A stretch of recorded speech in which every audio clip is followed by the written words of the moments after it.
Bonjour à toutes et bonjour à tous. Aujourd'hui, on se retrouve pour une nouvelle vidéo. Et cette fois-ci, on va repartir un petit peu comme l'autre d'avant. L'ordinateur portable que je vous avais montré juste avant avec Windows XP. Et ben là, ça va être un Mac, comme vous pouvez le voir, et vous avez vu sûrement sur le titre évidemment. Un MacBook que je vais remettre en marche. Voilà, ça fait un petit moment que je n'avais pas démarré celui-là. Il est à moi évidemment. Hein, c'est pas pour faire une promo Apple ou quoi que ce soit, mais c'est vraiment pour vous montrer l'ordinateur. Alors, le petit XP, je le montre, il est là. Voilà, sur l'imprimante, je l'ai décalé évidemment. Je peux pas le débrancher pour le moment, la batterie a un petit souci dessus. Ça perd tout. Je l'ai monté à 2 Go de RAM. Et pour le coup, c'est vrai, ça va un petit peu mieux pour faire un petit peu de choses dessus. Notamment que ce soit sur Windows ou Linux. Voilà. Donc pas sur Windows XP, même en 32 bits. Il peut aller jusqu'à 3 Go de RAM sans problème. Au-dessus, ça passe plus, il prend plus en compte. Revenons au Mac. Le Mac qui est devant. C'est un MacBook Air de 2008, évidemment. Donc là, il n'est pas tout jeune. Il a été acheté en 2008. Et donc, c'est vraiment le tout premier qui était sorti que Steve Jobs avait présenté lors d'une des keynotes. C'était juste après l'iPhone en plus. Et c'était vraiment quelque chose qui était étonnant de par sa finesse. Voilà, c'est vraiment l'ordinateur portable le plus fin du monde à l'époque. Maintenant, c'est fini, hein. Bien évidemment, il y a d'autres marques qui font encore plus fin que ça. Et à cette époque-là, le fait d'avoir un ordinateur qui faisait un petit centimètre et demi, ou je ne sais plus exactement, c'était vraiment énorme d'avoir réussi à faire ce genre de passe-passe, on va dire. Et c'est vrai que ça avait étonné beaucoup de monde, et il fonctionnait très bien à l'époque. Alors on va commencer par le boîtier. Le boîtier qui se trouve là. Là, on a l'adaptateur secteur. Et bon, il est un petit peu vieux, hein, il a pris quelques marques. Donc c'était ma cousine qui l'avait à l'époque, c'est elle qui a pu l'acheter. Et voilà. Alors, on va le défaire. Alors, je sais plus s'il doit manquer deux, trois choses dedans. Donc, on avait la notice pour savoir comment il fallait que l'on branche notre adaptateur secteur sur nos prises, évidemment. Ici, hop, on avait la petite prise qui allait bien, c'était pour l'adapter, hein, si on voulait changer ou de boîtier ou quoi que ce soit, donc avec le MagSafe. Et là, de ce côté-là, on avait une autre prise, pareil, pour pouvoir le mettre directement sur le MagSafe et le brancher, sans rallonge. Voilà. Donc c'est tout ce qu'il y avait dans la boîte après. Voilà comment ça se présentait. Derrière c'est noir, là le petit logo Apple de chaque côté. Et si je remets ça, voilà, de ce côté à l'arrière, on voit, bon, il y a des trucs dessus, c'est parce que ça a dormi à la cave chez ma cousine à l'époque. Donc MacBook Air, 45 watts, MagSafe, donc c'est la fameuse prise qui peut s'enlever dès qu'on tire un peu dessus, donc ça c'est plutôt pas mal. Maintenant ils le font plus chez Apple, ce qui est vraiment dommage parce que je trouvais que c'était vraiment intéressant de l'avoir, et toujours à l'heure actuelle, hein, pour des ordinateurs portables, même si c'est des ultra portables chez Apple, je suis désolé, mais si on se prend les pieds dessus, au moins l'ordinateur il part pas avec nous et c'est plus sympa. Voilà. Donc ça il l'a enlevé, je trouve ça dommage. Au profil du USB-C, je pense qu'il y a peut-être un moyen de faire autrement, garder le MagSafe et avoir toujours des des USB-C dessus. Quitte à changer la connectique pour en avoir de l'ultra rapide. Donc je vais faire ça vite, voilà. Donc le MagSafe que je trouve, ah j'ai encore une autre prise. Alors le MagSafe que l'on a là, alors lui, bah, il est plus très safe, hein, c'est pour ça que je l'avais mis sous Chatterton à l'époque. Il était un petit peu ouvert du fait que sûrement les gamins se sont amusés à l'époque un peu avec, on va dire, de manière assez brusque. Donc, si on oublie ça, normalement il y a le logo Apple dessus, mais bon. Donc voilà le MagSafe, vous voyez, là c'est aimanté. Et pour le coup, si on le branche et qu'on tire un peu dessus, bah, ça part directement. Diode orange, ça charge, diode verte, c'est chargé.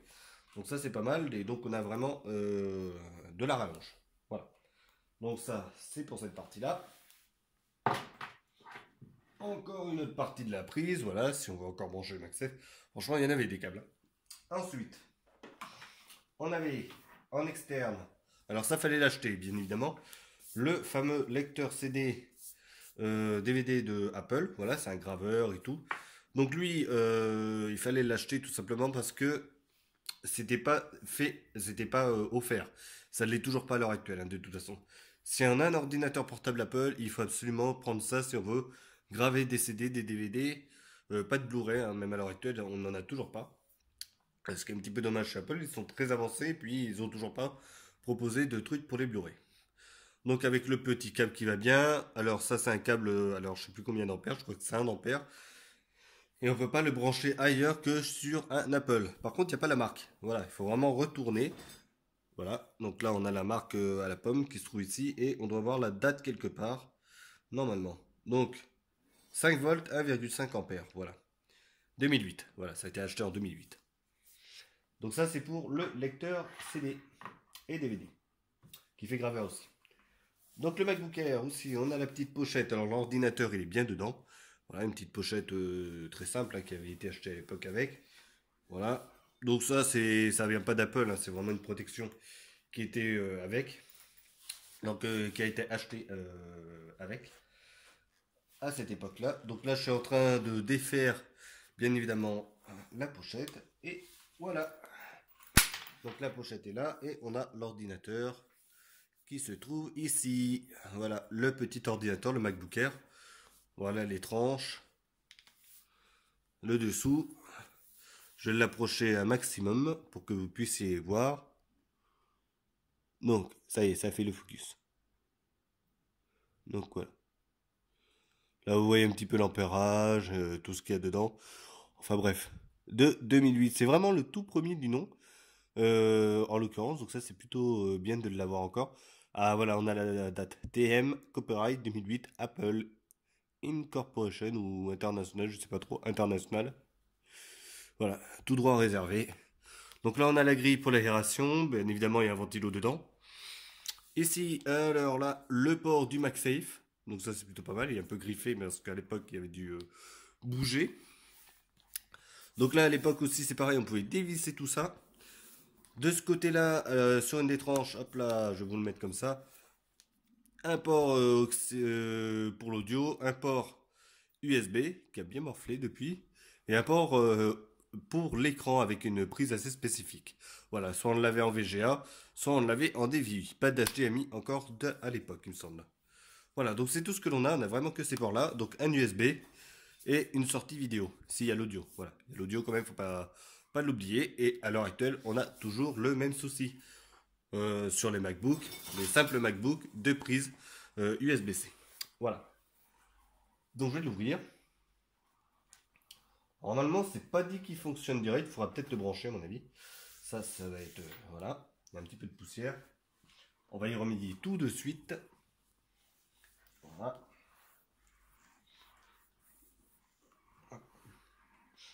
On va passer un petit produit sur l'écran. Ça fait un longtemps que je l'ai pas rallumé de toute façon. Donc voilà, le MacBook Air, il est toujours là. Sur les touches, toujours impeccable. Hein, toutes les touches y sont. Il n'y a pas d'endroit où c'est un petit peu effacé. Le fameux, j'ai oublié, trackpad. Voilà, avec le simple clic qui prend toute la longueur. Le bouton de démarrage. Donc là, je vais l'allumer. Enfin, si j'y arrive. Et je pense pas qu'il démarre. Hein. Non, il démarre pas. Voilà. Donc il n'y a pas de batterie, il faudra que je charge. Donc voilà, MacBook Air et tout. Alors je vais mettre en pause la vidéo enfin de mon côté. Et puis comme ça, vous allez pouvoir le voir démarrer. Voilà, voilà. Alors c'est parti, petite pause dessus. Voilà, là il est débranché. Alors je vais vous montrer la petite diode qui se trouve ici. Voilà, vous voyez, elle est branchée. Ça s'allume, c'est orange. Et là on le voit, bah il a démarré. Voilà. Donc je pensais pas qu'il démarrerait comme ça. Voilà. Donc là il a démarré, ça y a pas de souci. Sauf que le grub, bah il démarre pas lui. Bon, ça c'est un autre problème. Ça, on pourra y remédier quelques temps plus tard. Mais il démarre, il n'y a pas de souci.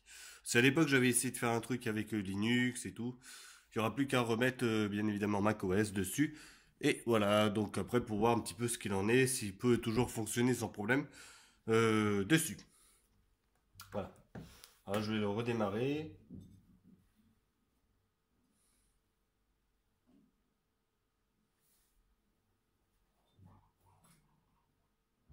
On lance ça.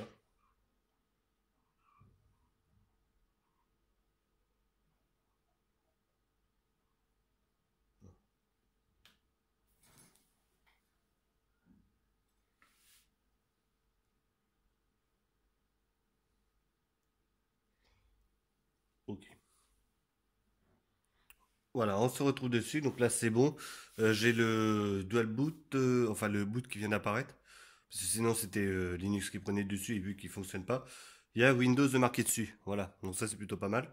Là, je vais booter dessus, évidemment, pour voir un petit peu ce qu'il en est, s'il arrive quand même à faire quelque chose là-dessus. Voilà, Windows. Impeccable. Donc c'est ça ce que je voulais, justement, arriver à faire démarrer la machine. Là, ça marche pas, c'est pour ça que j'ai coupé un petit peu la vidéo, évidemment. Donc je vais le laisser démarrer, ça fait très très longtemps qu'il n'a pas démarré de toute façon. Je me demande si ça fait pas plus d'un an que j'ai pas... Si ça doit faire ça bien plus d'un an que j'ai pas démarré. Voilà. Donc il y a un petit Windows 10 dessus. Après le but c'est vraiment de voir un petit peu l'ordinateur marcher. Je vais réinstaller macOS parce que bon, Windows c'est bien. Le clavier je peux pas l'allumer parce que c'est un clavier qui est comme un rétroéclair à la base. Il se rallume pas. Le trackpad marche. Oui, mais avec un seul doigt parce que c'est pas reconnu comme un trackpad comme les autres. Voilà. Les touches fonctions d'Apple, évidemment, ça fonctionne plus. Ça c'est évident. Donc il y a pas mal de choses qui font que bon, Windows, ça fonctionne. Il n'y a pas de souci, mais c'est pas non plus quelque chose qui va être vraiment très efficace au niveau de l'utilisation. Voilà. C'est un peu le souci. Pourquoi? Parce qu'il est pas tout jeune. Hein. Il vaut mieux avoir du XP là-dessus ou du Windows 7, Windows 7 ça fonctionne, que du Windows 10. Et là, en l'occurrence, bah voilà, c'est un petit peu souci. Pourquoi pas mettre de Windows XP? Tout simplement parce que Windows XP c'est trop vieux maintenant. Windows 7, c'est un peu la panade, la panacée parce que c'est très très lent au démarrage et tout. Et Windows 10, c'est un petit peu le compromis, comme Windows 8, hein, mais Windows 10 c'est plus un bon compromis dans le sens où justement il démarre beaucoup plus vite. Voilà. Bon là c'est pas vrai tout simplement parce que c'est le premier démarrage, malheureusement, voilà. Depuis un certain moment, et je crois que Windows, il sait pas trop où il en est, le pauvre, et qu'il faut vraiment que, voilà, il démarre. Voilà. Préparation de Windows, ça je veux bien. Ça fait vraiment très très longtemps que, voilà, il installe les mises à jour. Ouais. C'est pour dire, ça fait très très longtemps. C'est pour ça. Donc, la preuve qu'il fonctionne, voilà. Donc, alors l'ordinateur, j'ai pas dit, 2 Go de RAM, voilà, à l'intérieur. Le processeur, c'est un processeur Intel de Duo, je crois, il me semble. On verra quand il aura redémarré. Il me semble que c'est ça normalement, donc 2 Go de RAM, et après, il n'y a pas grand chose d'autre à dire. La mémoire vidéo, c'est du. Je crois que c'est donné pour du 128 mégas pour l'époque, ou du 256. Donc à l'époque, c'était juste fait pour de la simple HD, vu que l'écran lui-même est né qu'en simple HD. Voilà, on n'a pas du Full HD ni rien. Donc bon, déjà à l'époque, quand c'était sorti, c'est quand même assez sympathique. Écran LED, s'il vous plaît. Voilà. Donc même si là, on voit quand même le rétroéclairage, voilà, c'est pas trop trop top, surtout en bas. Donc en bas, on voit que ça fait des sauts de lumière. Mais il était donné déjà pour l'écran LED pour l'époque, et ce qui fait que même si on se met sur les côtés, on perd pas vraiment en colorimétrie. Un peu, mais c'est pas flagrant. Voilà. Donc contrairement à l'époque où il faisait comme des dalles LCD où dès qu'on le tournait, malheureusement, on avait absolument plus rien au niveau des couleurs. C'était vraiment très très moche, ce qui était dommage. Voilà. Donc là, il est en train de démarrer tranquillement, voilà. Et c'est fait. Donc là, on a notre Windows 10 sans problème. Voilà. Voilà, j'ai rentré mon mot de passe. Donc là, il démarre. Il est lent, mais bon, voilà. Après, faut dire que le disque dur, j'ai pas dit, c'est un disque dur en PATA. C'est une sorte d'IDE, mais à la sauce Apple. Voilà, ça, j'ai pas trop compris quand j'avais vu ça. Parce que j'ai quand même démonté la machine une fois. La batterie était morte. Ce qui fait que, bon, bah voilà, il a fallu que je la remplace. J'ai une batterie qui fonctionne bien. Si je suis sur Apple, pardon, sur macOS, ça va tenir assez longtemps. Donc environ 6 heures, mais si je suis sur du Windows comme là il est en train de démarrer, bah malheureusement bah c'est extrêmement rapide à user au niveau de la batterie. Voilà. Le son, il n'y en a plus, la carte son elle est grillée, voilà. Ça faut le dire aussi. Depuis bon ça a lâché. Ce qui est dommage parce qu'à l'époque ça avait quand même un bon son. Ça c'est un truc infrarouge normalement si je me trompe pas. Voilà. Donc à peu près pour ce qui est pour ce qui est de l'ordinateur en lui-même. Donc de 2008, on va dire que c'est quand même un ordinateur qui est vieux, mais ça reste un Apple. Donc voilà. Hop là. c'est là. Voilà, là je peux voir les mises à jour. Le flou et tout, comme le veut Windows, bah, ça fonctionne. Donc ça c'est plutôt pas mal. Là je vais faire un petit essai, voir si je fais hop là, le gestionnaire de fichiers, voir combien de temps il va mettre pour démarrer. Voilà, impeccable. Oh, on n'a pas vu, on voit la fréquence de l'écran là-dessus. Voilà. Edge, je démarre. Voilà. Ça va, ça démarre bien. Bon, à part qu'il faut qu'il retrouve Internet. Ça c'est fait. Là, il a trouvé la connexion. Si j'allume le store d'applications, voilà. Pas de souci, ça démarre. Bon, après, on va pas attendre qu'il démarre au niveau d'Internet parce que ma connexion est assez lente. Donc, ce que je voulais voir, c'était au niveau des paramètres de l'ordinateur. Donc, voir un petit peu ce qu'il y a à l'intérieur. Ce serait beaucoup mieux. Voilà. Donc là, système. Alors, c'est pas le tout premier Windows, hein, franchement, il y a eu de grosses mises à jour depuis. Donc, autant dire qu'il n'est pas tout jeune. Voilà. Donc, évidemment, il n'y a pas de scroll. Alors, c'est la version 15.11 de Windows 10. Voilà. Sinon, on est sur un Intel Core de Duo. Voilà, c'est bien ça. 1,6 GHz par cœur, de toute façon. En système en 32 bits pour un ordinateur 64. Mais il n'y a que 2 Go de RAM, donc ça ne sert à rien de mettre en 64 bits. Pourquoi? Parce que 64 bits, quand même, il va dépenser énormément de RAM. Donc, c'est un petit peu dommage là-dessus. Voilà. Enfin, à mon goût, bien évidemment. Alors là, pour faire ça, il faut aller sur Cortana et taper tout simplement ce que l'on veut. Gestionnaire. Alors, voilà, c'est bon.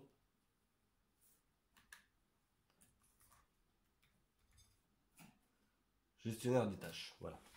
Ça, ce que je voulais voir, pour voir un petit peu combien il consomme.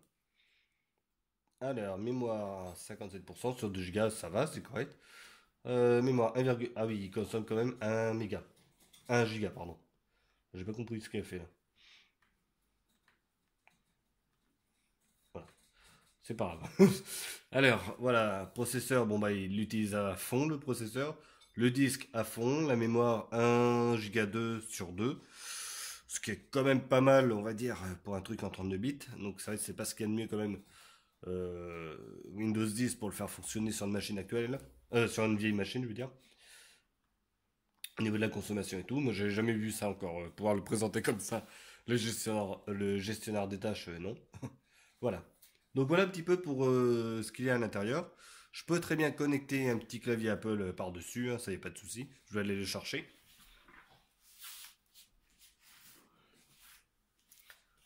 Donc un clavier Apple que l'on a là, voilà. Donc ça c'est bien ça. Si je le retourne, hop, on a le clavier avec la marque à la pomme qui se trouve là, qui date de 2009. Voilà. Ça va faire le focus un jour. Un jour peut-être. Non, tu veux pas? Bon, il date de 2009, hein, croyez-le sur parole, c'est flou. Voilà, donc clavier Bluetooth, aucun souci là-dessus. Voilà. Alors maintenant, tu peux faire le focus sur l'ordi, hein, c'est bon. Alors, voilà pour ce qui est de l'ordi, hein, de toute façon. Il n'y a pas grand-chose d'autre à dire maintenant, hein, bien évidemment. À part que le téléphone, il y a du mal à filmer. Voilà. Donc, c'est bon, voilà, je crois que j'ai fait le tour. Je vais remettre macOS dessus. Alors, c'était du Léopard, du Snow Léopard que j'avais. Évidemment, je peux le monter jusqu'à Lyon et après, ça va un petit peu. Ça peine quand même pas mal, hein, ça souffle pas mal. Ce qui est un petit peu dommage, mais bon, c'est comme ça. Mais sinon, pour vous dire que Windows, ça démarre bien. Linux, évidemment, et depuis le temps, bon, de toute façon, je vais l'enlever pour remettre Mac. Et après, je vais essayer de l'utiliser, ce Mac, qui a quand même quelques années maintenant. Alors, on va dire il va avoir 10 ans quand même. 2018, c'est demain, j'ai envie de dire. Et je vais voir un petit peu si, par rapport à ce que l'on a aujourd'hui, donc Internet, tout ça, est-ce qu'on peut encore utiliser un ordinateur tel qu'un XP à l'heure actuelle? Un XP, on peut toujours l'utiliser une fois qu'on a Internet et tout, ça marche. Mais Apple, c'est autre chose, parce que la dernière fois que j'avais utilisé, donc ça fait quand même quelques années, déjà ça commençait à être un petit peu la galère, tout ne passait pas dessus. Voilà, si je voulais installer le dernier LibreOffice, ça marchait pas. Si je voulais le dernier navigateur internet Firefox, ou autre chose, ça marchait pas, Safari n'était plus compatible, mais on pouvait pas l'augmenter. Bref, c'était un petit peu la galère. Voilà, donc justement, je vais remettre Mac dessus et je vais voir ce qu'il en est de ce côté-là. Et oui, le week-end, je m'amuse. Voilà, quand je suis pas au boulot, je sais pas quoi faire, je m'amuse avec mes PC. Donc celui-là, on le repassera en Mac et je verrai par la suite ce qu'il en est. Donc la carte son, ce que j'ai dit, c'est elle, c'est la seule, elle est morte, donc il n'y a plus de son du tout. Ce qui est un petit peu dommage, parce que le son à l'époque il était en mono. L'enceinte, je crois qu'elle est par là, l'enceinte, à droite, si je me souviens bien. Voilà. Donc, ce qui est plutôt pas mal. Voilà, c'est fini pour la vidéo. Je vous laisse quelques petites images sympathiques, parce que bon, je suis à Limoges, il fait chaud, il a neigé. Donc, je vous mets ça à la fin de la vidéo. Vous allez voir, et ben, parce que justement, je voulais faire une vidéo de ce PC, puis je me suis dit, pourquoi pas laisser quelques petites photos que j'ai pris quand il a neigé. On y a passé quand même 3 jours sous la neige. Alors il y en a eu très exactement vendredi la nuit, samedi la nuit, et puis samedi après-midi. Mais vraiment comme il faut, hein. Je veux dire, il est tombé quelques centimètres de neige, je pense qu'il en est tombé 5, mais par intervalle où ça a un peu fondu, ce qui fait qu'on est resté avec 2 centimètres permanents de neige au sol. Là c'est en train de fondre, on attend encore de la neige pour aujourd'hui, surtout le week-end prochain, il doit encore neiger, donc c'est pas mal. L'hiver est là, mais c'est chez tout le monde pareil de toute façon. Donc je vous mets ça en image après ça. Allez, en attendant, portez-vous bien, couvrez-vous, faut pas attraper le rhume. Et à la prochaine tout le monde. Allez, salut. Donc petit bonus, voilà comment c'est à l'intérieur de l'ordinateur. Donc ici, on a la batterie qui se trouve ici, c'est toute la plaque noire que l'on a là. Donc voilà, je vais le prendre un peu plus haut.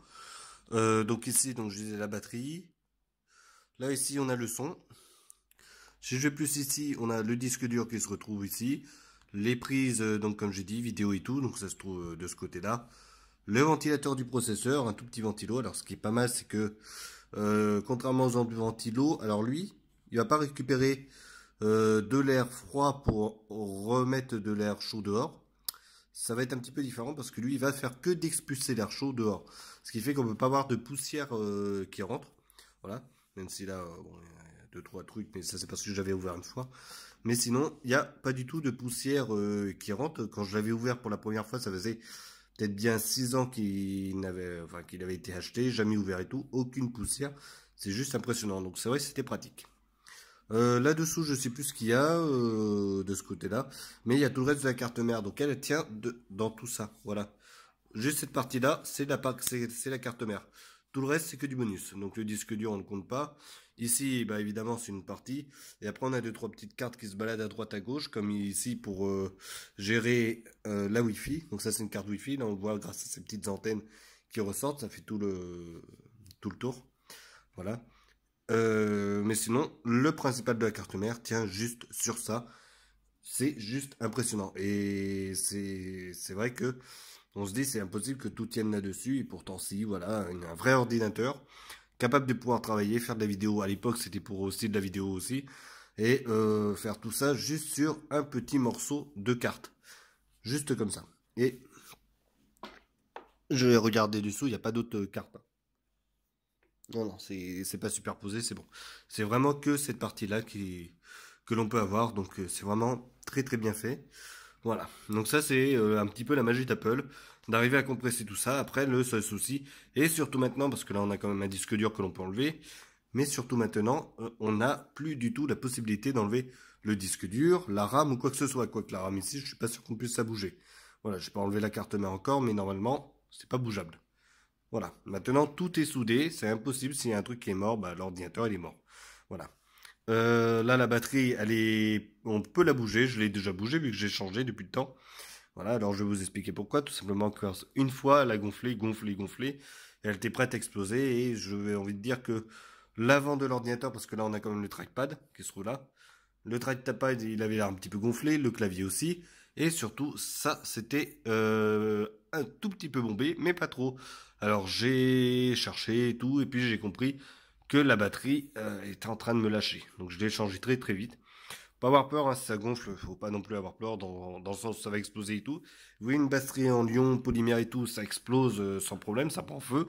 Mais si on s'y prend à temps et si on fait attention, il n'y a pas de raison pour que ça ne nous explose à la tête. Voilà. Donc voilà. Pas trop d'inquiétude à avoir. 5800 mAh. Et grâce à ce petit truc, parce que 5800 c'est pas beaucoup pour un ordinateur portable, surtout que c'est peu par rapport à la taille de la batterie quand même, mais elle est fine. Et ben 5800 mAh, je trouve que c'est pas beaucoup pour un ordinateur portable, et pourtant sur OS X ça tient 6 heures. Donc la preuve que l'OS est très très bien maîtrisé pour pouvoir fonctionner avec les batteries, donc depuis toujours hein, de toute façon, que ce soit depuis macOS 8 à l'époque où il y avait déjà des ordinateurs portables chez Apple, les fameuses MacBook coquillages, je sais plus exactement comment ils l'appelaient, jusqu'à maintenant, on est passé par le PowerBook et tout, ça a tenu entre 6 et 8 heures en permanence. Maintenant 10 à l'heure actuelle, hein, 10 heures c'est à peu près la norme pour l'autonomie d'un ordinateur, 10 heures d'autonomie chez Apple, ça fait très longtemps qu'ils sont là-dessus et s'y tiennent. 14 maintenant avec les tout nouveaux, entre 13 et 14 si on travaille un peu dessus, sans le pousser, mais c'était à peu près la norme. Voilà, donc ça c'est pour la partie démontage. Donc là on voit que en bas c'est les fils dans notre ordi, hein. Donc là c'est comme ça que ça se présente. Donc cette partie elle a la carte mère, disque dur, batterie, la RAM elle doit être de l'autre côté, le processeur qui se trouve là-dessus avec le ventilo qui va bien. Donc ça c'est cool. Les prises, donc très peu de prises, quasiment pas. Voilà comment ça se présentait. Voilà, allez, c'est bon.